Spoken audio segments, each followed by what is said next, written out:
data we have, it still seems to be rare that an asymptomatic person actually transmits onward to a secondary individual. I didn't quite get that. Can I hear that one more time? I'm serious. I could not tell what you just said.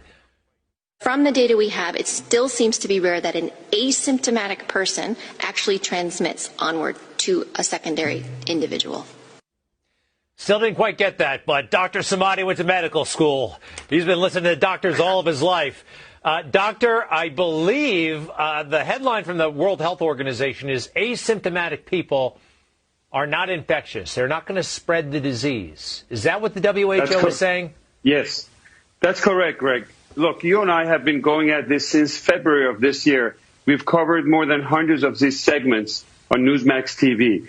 The most important segment about what we're going to be talking about COVID is probably tonight, because they're taking a 360-degree turn, and WHO is announcing, and this is a big news, that asymptomatic people out there are not contagious.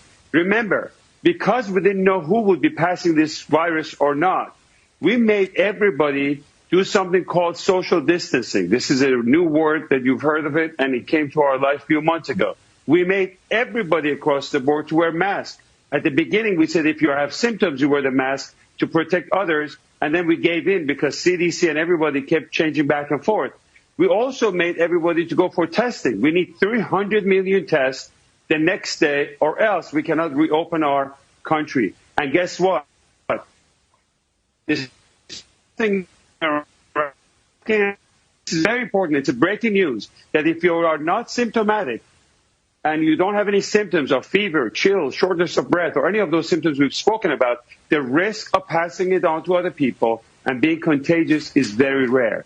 And studies like this comes from a very accurate tracing in countries like Singapore, contact tracing, and it's too bad that these researchers are not, the papers are not making it to Lancet, and mainstream media is not covering to the extent. This is probably one of the biggest news that we've had since coronavirus outbreak.